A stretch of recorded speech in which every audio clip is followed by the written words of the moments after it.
GST కుంభకోణంలో ప్రభుత్వ మాజీ ప్రధాన కార్యదర్శి సోమేష్ కుమార్ పై హైదరాబాద్ సిసిఎస్ పోలీసులు కేసు నమోదు చేశారు. Commercial tax additional commissioner SV Kashi Visweswara Rao, deputy commissioner Sivarama Prasad, IIT Hyderabad assistant professor Sobhan Babu, ప్లియాంటో టెక్నాలజీస్ ప్రైవేట్ లిమిటెడ్ నిందితులుగా ఉన్న ఈ కేసులో 5వ నిందితుడిగా సోమేష్ కుమార్ చేర్చారు. పన్ను ఎగవేతదారులకు వీరు సహకరించడం ద్వారా వేల కోట్ల రూపాయల అక్రమాలు జరిగినట్లు ఆ శాఖ జాయింట్ కమిషనర్ రవి కార్నూరి ఇచ్చిన ఫిర్యాదు మేరకు ఈ కేసు నమోదైంది. ఒక్క తెలంగాణ బెవరేజెస్ కార్పొరేషన్ పన్ను ఎగవేత ద్వారానే ఇన్పుట్ ట్యాక్స్ శాఖకు 1000 కోట్లకు పైగా నష్టం వాటిల్లగా మరో 11 ప్రైవేటు సంస్థలు సుమారు 400 కోట్లు ఎగవేసినట్లుగా ప్రాథమికంగా వెల్లడైనట్లు ఫిర్యాదులో తెలిపారు.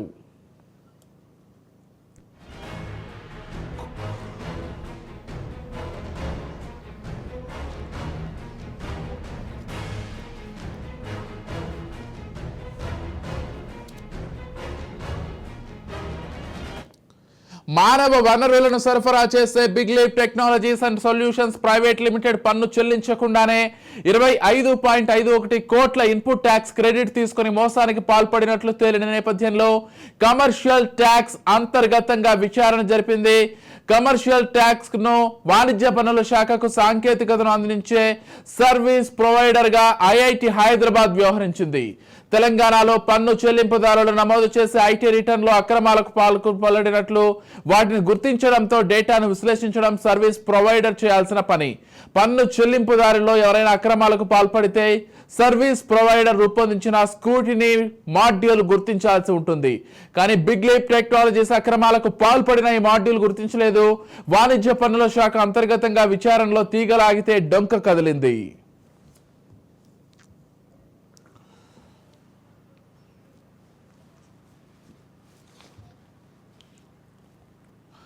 ఇక మొత్తంగా ఇదే అంశానికి సంబంధించి పూర్తి సమాచారం ఇచ్చడానికి మా political editor Arvind Kolli live ద్వారా సిద్ధంగా ఉన్నారు. రైట్, చెప్పండి అరవింద్, అంటే మొత్తంగా ఈ విషయంలో తీగలాగితే డొంక కదిలింది అన్న చందాన ఒక్కరిని ముందుగా అసలు ఏం జరిగింది అనేటువంటి విషయంలో, కొన్ని చోట్ల పన్ను ఎగవేశారనే విషయంలో ఒకరిని కదిలిస్తే ఇప్పుడు ఏకంగా సిఎస్ సోమేష్ కుమార్ కూడా ఇందులో పూర్తిగా ఇన్వాల్వ్ అయినట్లుగా తెలుస్తోంది.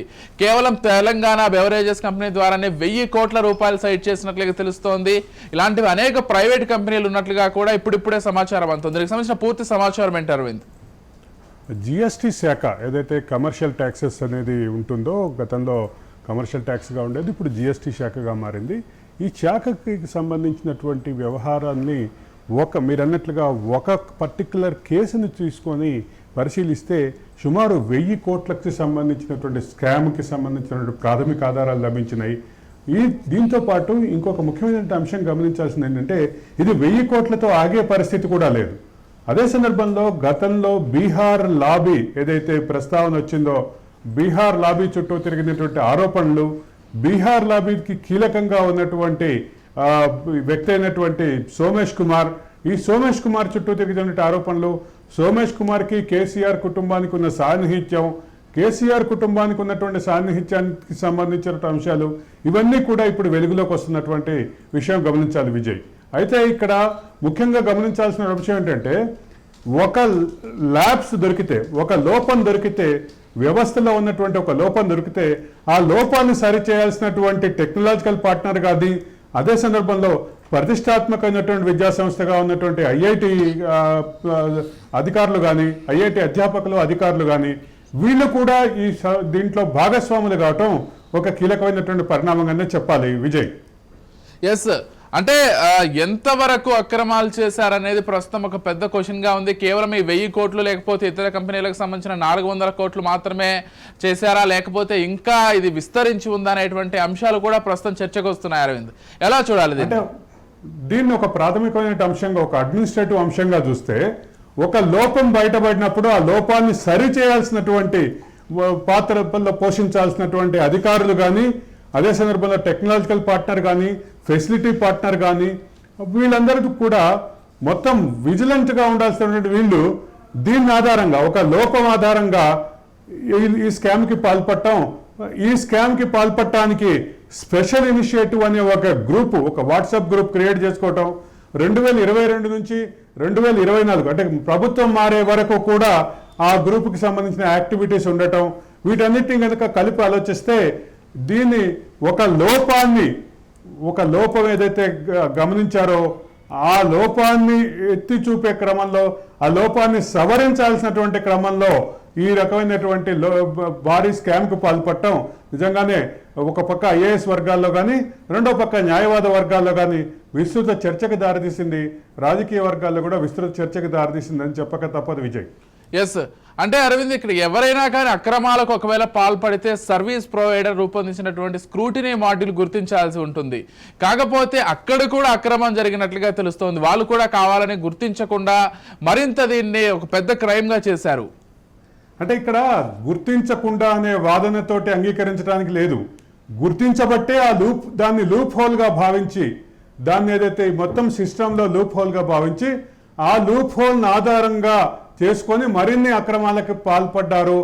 ఒక సర్వీస్ ప్రొవైడర్ కానీ, టెక్నాలజికల్ పార్ట్నర్ కానీ, ఫెసిలిటీ పార్ట్నర్ కానీ, అదే సందర్భంలో విజిలెంట్గా ఉండాల్సినటువంటి ఐఏఎస్ అధికారులు కానీ, వీళ్ళందరికీ సంబంధించినటువంటి పాత్ర గురించి రకరకాల అనుమానాలు వస్తున్నాయి. ఇక్కడ ప్రాథమికంగా ఆలోచించాల్సినటువంటి ముఖ్యమైన అంశం ఏంటంటే, ఇది వ్యక్తులుగా చేసింది కాదు, వ్యక్తుల సమూహంగా మారి ఒక క్రైమ్కి వ్యవస్థగా అనేటటువంటి ఒక క్రైమ్కి ఒక మొత్తం దీనికి సంబంధించిన కుమ్మక్కు వాతావరణం, దీనికి సంబంధించిన క్రిమినల్ కాన్స్పిరసీ వాతావరణం క్లియర్గా కనిపిస్తోంది విజయ్. ఎస్, అంటే వాట్సాప్ చాట్కి సంబంధించి ఫొటోస్ వీడియోస్తో ఇంక్లూడ్ చేసి మళ్ళీ పంపించాలని చెప్పారు. ఆ ఫొటోస్ వీడియోస్ అన్ని ఇంక్లూడ్ అయితే మరిన్ని విషయాలు బయటపడే అవకాశాలు ఉన్నట్లుగా కూడా తెలుస్తోంది. ఇక్కడ ప్రధానంగా గమనించాల్సిన అంశం ఏంటంటే, ట్రాన్సాక్షన్స్కి సంబంధించిన స్క్రీన్ షాట్లు ఫోటోల రూపంలో ఉంటాయి అనేటటువంటి ఒక ప్రాథమిక అభిప్రాయం ఉంది.